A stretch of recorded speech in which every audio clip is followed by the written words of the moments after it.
मित्रों नमस्कार। मैं प्रोफेसर केसी वर्मा फिर आपके सामने आज एक नया विषय लेके आया हूँ, गेहूँ और हम। गेहूँ एक बहुत अच्छी उपज के रूप में माना गया था और इसका प्रयोग भारत में कम होता था क्योंकि 1951 से पहले बहुत कम मात्रा में इसकी उपज थी। 1951 में क्या हुआ, विश्व में जनसंख्या बढ़ी और जनसंख्या बढ़ने के कारण अफ्रीका, भारत, एशिया के कुछ देश, लैटिन अमेरिका के कुछ देश में भूखमरी पड़ी। लोग भूख से मरने लगे, कंकाल दिखते थे। तो क्या हुआ, एक ऑस्ट्रेलियन वैज्ञानिक नॉर्मन बुलेक अपनी टीम के साथ रिसर्च में जुट गए और उन्होंने जेनेटिकल ट्रांसलेट करके एक नया गेहूं बनाया, उस गेहूं से किसानों की पैदावार 10 गुना बढ़ गई। 1 एकड़ में जितना गेहूं पैदा होता था उससे 10 गुना होने लगा। तो सभी वर्ग खुश थे, किसान भी खुश था, सरकारें भी खुश थी, लोग भी खुश थे कि उनको खाने को मिलने लगा गेहूं, क्योंकि स्टार्च जो है, कार्बोहाइड्रेट्स, वो शरीर में शक्ति देने का काम कर रहा है। नॉर्मन बुलेक को इस उपलब्धि इसके एवज में उसको नोबेल प्राइज़ से नवाजा गया और सभी खुश थे। धीरे धीरे इसका प्रचार प्रसार हुआ तो लोगों के अंदर, अमेरिका में, ऑस्ट्रेलिया में, अफ्रीकन कॉन्टिनेंट्स में ये 1970-80 तक फैल गया ये गेहूँ और अब 2020-2000 तक सारे संसार के देशों में गेहूँ इसी बीज से बनने लगा। और पुरातन जो एक गेहूं की किस्म थी वो आज विलोप हो गई, केवल लैब में रखी है, केवल रिकॉर्ड के लिए। लेकिन जैसे जैसे गेहूं की उपज बढ़ी, संसार ने गेहूं का प्रयोग करना शुरू किया, उसके साथ साथ कुछ समस्याएं भी बढ़ने लगी। क्या समस्याएं थी? कुछ बीमारियां नई उत्पन्न हो गई, जैसे डायबिटीज़। आज संसार के सभी देशों में है, भारत में तो हर चौथा व्यक्ति डायबिटीज़ का शिकार है। स्किन डिजीज़, रोकेशिया, सोराइसिस और autoimmune disease, allergies on skin inside and outside both. और इसके साथ साथ हार्ट अटैक के भी केस बहुत बढ़ने लगे। मेंटल डिसऑर्डर की तो अति ही हो गई, जिसमें पार्किंसंस, अल्जाइमर, डिमेंशिया आदि बीमारियां प्रमुख हो गई। इसके साथ साथ लोगों का समय में वो बहुत बिजी हो गए कामों में और सिस्टम ऐसा बना कि उनके माइंड पर स्ट्रेस आने लगा। स्ट्रेस ने आग में और घी डाला और इसके कारण हार्मोन डिस्टर्बेंस की समस्याएं खड़ी हो गई। तो जैसे जैसे समस्याएं बढ़ी, बीमारियां बढ़ी, वैज्ञानिकों का ध्यान भी इस ओर आकर्षित हुआ और वो इस खोज में लग गए कि इन बीमारियों का रूट काज क्या है। इसमें विलियम डेविस ने 2011 में एक किताब लिखी जिसका नाम था व्हीट बेली, कि लोग मोटे होने लगे। ओबेसिटी भी एक बीमारी की तरह विश्व में फैली और जो देश धनाढ्य देश थे, प्रॉस्परस कंट्री थे, उनके अंदर ओबेसिटी का बहुत ज़्यादा चलन हो गया। ओबेसिटी अपने आप में कई बीमारियों को साथ ले आती थी। तो ये समस्याओं का सामना विश्व कर रहा था और वैज्ञानिक खोज में लगे हुए थे। तो ये पाया गया कि छिपा हुआ कल्प्रिट, यानी कि अपराधी कौन है, और ये पाया गया कि ये गेहूं जो है ये ही छिपा हुआ अपराधी है जिसने लोगों को इस तरह बीमारी के चंगुल में फंसा लिया है। तो अब वैज्ञानिकों ने जो खोज की कि गेहूं के अंदर कौन सा प्रोटीन है, कौन से एसिड है, कौन से विटामिन्स है, कौन से स्टार्चेज हैं जो इस बीमारी में आग डाल रहे हैं, बीमारियों को बढ़ा रहे हैं। तो पाया गया कि ये सारे कारण जो है व्हीट के कारण ही है। तो आज मैं आपको ये बताऊंगा, इतनी समस्याओं के साथ हम व्हीट क्यों खाएं।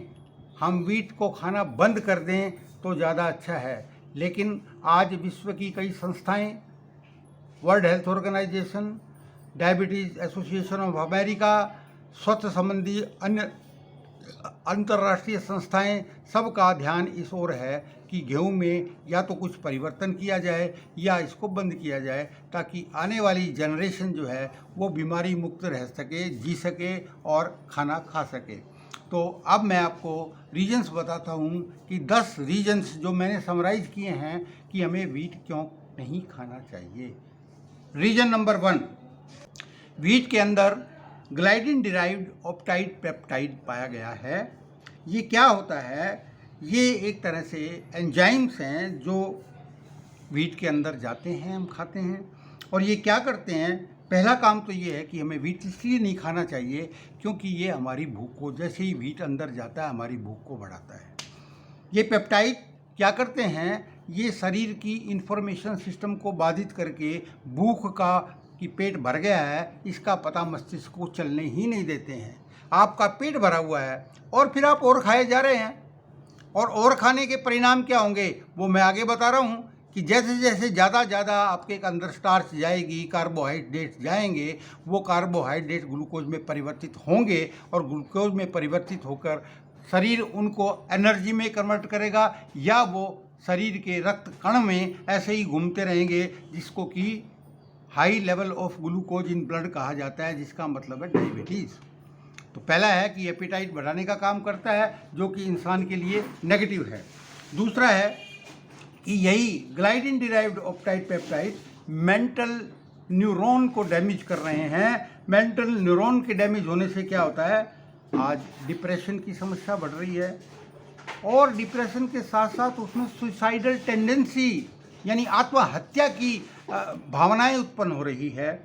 और तीसरा है इसके अंदर जैसे अल्जाइमर, डिमेंशिया, पार्किंसंस की बीमारियां जो ओल्ड एज में होती हैं वो आज जवानों में भी हो रही है। ऑप्टाइड पेप्टाइड जब हमारी छोटी आंतों में होते हैं तो ये पेप्टाइड जो है ये हमारा बॉडी का इम्यून सिस्टम इसके अगेंस्ट काम करता है, क्योंकि पेप्टाइड जो है वो नेगेटिव जो है बैक्टीरिया है, और जैसे ही ये पेप्टाइड की जनसंख्या बढ़ती है हमारा इम्यून सिस्टम ओवर एक्टिव हो जाता है, और इम्यून सिस्टम के ओवर एक्टिव होने के कारण हमारे शरीर के अंदर विभिन्न अंगों में इन्फ्लेमेशन की स्थिति हो जाती है, जिसके कारण कई बीमारियां जन्म लेती है और ऑटो इम्यून जैसी बीमारियां शुरू हो जाती है। नेक्स्ट है पॉइंट इसके अंदर कि गेहूं के अंदर जब जेनेटिकल चेंज किया गया तो इसके अंदर एक स्टार्च पैदा हो गया जिसका नाम है अमीलोपेक्टिन ए स्टार्च। अमीलोपेक्टिन ए स्टार्च एक ऐसा सुलभ स्टार्च है, जैसे ही हम उसको मुंह में रखते हैं हमारी लार के साथ मिलते ही ये डाइजेस्ट होना शुरू हो जाता है और पेट में पहुंचते पहुंचते ये ग्लूकोज बनकर और हमारे रक्त में चला जाता है। तो इसके लिए ग्लूकोज स्पाइक यानी कि ब्लड में शुगर का स्पाइक हो जाता है। स्पाइक का मतलब है बढ़ जाना, अचानक तेज़ी से बढ़ जाना। तो इसका परिणाम क्या होता है? जब तेज़ी से ग्लूकोज बढ़ेगा तो हमारा शरीर उसको कन्वर्ट करने के लिए पेनक्रियाज पर जोर डालेगा। पेनक्रियाज इंसुलिन छोड़ेगी। इंसुलिन और ग्लूकोज दोनों ही ब्लड में घूमते रहते हैं, जबकि ब्लड सेल अपने दरवाजे बंद कर देता है कि मेरे में शक्ति नहीं है और ग्लूकोज को एनर्जी में कन्वर्ट कर सकूं। इसको इंसुलिन रेजिस्टेंस स्टेट कहा जाता है, और इसके बाद शुरू होता है डायबिटीज़ 2 का विषाक्त चक्र, और जिसके अंदर व्यक्ति जो है डायबिटीज़ हो जाता है। और डायबिटीज़ जो है ये गेटवे ऑफ डिजीज़ है, इसके माध्यम से और बहुत सी बीमारियां शरीर के अंदर शुरू हो जाती हैं। वीट जर्म प्रोटीन है, इसके अंदर क्या ग्लूटन है। ग्लूटन क्या करता है? ब्लड क्लॉटिंग हो जाती है, ब्लड क्लॉटिंग, और ब्लड क्लॉटिंग के कारण पैरालिटिक अटैक होते हैं। कितने ही लोग हैं जिनको पैरालिटिक अटैक हो रहे हैं, और इवन जवानों में भी पैरालिटिक अटैक हो रहे हैं। इसके साथ साथ ये जो है हमारे पेनक्रियाज और गॉल ब्लैडर को भी ओवरलोड कर देता है, क्योंकि जैसे ही ज़्यादा ग्लूकोज आएगा डाइजेस्ट करने के लिए उसके अंदर हमारे जो गॉल ब्लैडर है उसको सारे एंजाइम छोड़ने पड़ेंगे और पेनक्रियाज को जो है इंसुलिन छोड़नी पड़ेगी। तो शरीर के इंटरनल ऑर्गन्स पर बहुत ज़्यादा भार आ जाता है। एक और महत्वपूर्ण सूचना कि इसके अंदर फाइटेट्स है, फाइटेट एसिड, जो क्या करता है ये डाइजेस्ट तो होता नहीं, और ये जब हमारी छोटी आंतों के अंदर होता है तो ये क्या करता है, इसकी टेंडेंसी है ये अपने साथ बहुत से मिनरल्स जो बॉडी के स्वास्थ्य के लिए ज़रूरी है जिनके लिए आपने महंगे फल खाए हैं, आपने कोई दवाइयाँ भी खाई हैं उनको बढ़ाने के लिए, उनको अपने साथ चिपका लेता है। क्या क्या वो? कैल्शियम, मैग्नीशियम, आयरन, पोटाशियम, तो अपने साथ चिपका लेता है और सुबह आप टॉयलेट में जाकर इनको निकाल आते हैं। आप समझते हैं मैंने मिनरल ले लिए, मेरी बोन अच्छी रहेगी, मेरा रक्त अच्छा रहेगा, मेरा पोटेशियम ले लिया तो ब्लड प्रेशर ठीक रहेगा, लेकिन वो सारे के सारे मिनरल्स बाहर चले गए इस गेहूं की मेहरबानी की वजह से। तो आप इसको खाना बंद करें ताकि गेहूं के ये विभिन्न जो प्रोटीन आदि हैं ये आपके शरीर में ना जाएं और ये डेफिशिएंसी पैदा ना हो। इसके साथ साथ ये क्या करता है, और अंत में ये हमारे एंडोक्राइन सिस्टम को भी डिस्टर्ब करता है, जिसके कारण हार्मोन इम्बैलेंस होने के कारण मेल में उनकी चेस्ट ब्रेस्ट जैसी लगने लगती है। तो ये जो है ये बहुत बड़ी समस्या है। इसके साथ साथ व्हीट बेली बुक में डेविड विलियम ने बताया है कि व्हीट जब डाइजेस्ट नहीं होता और उसके साथ साथ कार्बोहाइड्रेट्स का प्रयोग शरीर नहीं कर पाता, तो ये सारा का सारा कार्बोहाइड्रेट्स हमारे लिवर, हमारे विसरल, हमारे शरीर के अन्य अंगों में डिपॉजिट होना चालू हो जाता है और फूल कर हम मोटे हो जाते हैं। इसीलिए उसका नाम दिया गया व्हीट बेली। आपका पेट बाहर आना, पेट के इर्द गिर्द फैट का बढ़ जाना, तो ये केवल घी के कारण नहीं है। लोग समझते होंगे कि ये फैट के कारण है। No, this is because of starch and glucose derived from the wheat.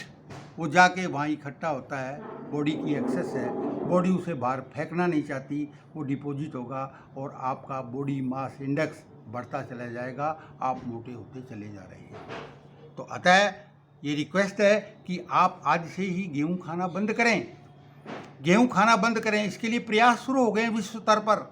Bharat के अंदर कादरवली साउथ के एक साइंटिस्ट ने अब मिलेट को प्रमोट किया, उसको अभी पद्मश्री अवार्ड भी मिला है। तो मिलेट खाएं। और इसके अलावा अल्टरनेटिव क्या है, आप घर में ही बना सकते हैं। मैंने भी एक फ्लोर डेवलप किया है जिसके अंदर न्यूट्रिएंट्स और उसमें लागत का भी ध्यान रखा गया। उसके अंदर मूंग, जौ, चना और फ्लैक्स सीड्स डाले गए हैं और उससे रोटी बड़ी स्वाद बनती है और सॉफ्ट भी रहती है। तो आप जो है स्वयं अपना आटा बनवाएं और खाएं। और अगर आपको ज़रूरत है तो आप मुझे फ़ोन करें, ऑनलाइन आपको भिजवा दिया जाएगा। तो हम चाहते हैं कि गेहूं से जब तक कि विकल्प नहीं आता, जब तक कि गेहूं की इस बुरी चीज़ों को दूर नहीं किया जाता, आप इस गेहूं का जहाँ तक हो सके खाना बंद कर दें, क्योंकि अन्यथा आपका बीमारी बढ़ती रहेगी, डॉक्टरों के पास जाते रहेंगे, डॉक्टर दवाई देते रहेंगे, आप पुनः बीमार होते रहेंगे। मैं इस समय आपके स्वास्थ्य के प्रति कंसर्न हूँ और आपको स्वास्थ्य की शुभकामनाएं देता हूँ। कृपया गेहूं को घर से विदा करें। धन्यवाद।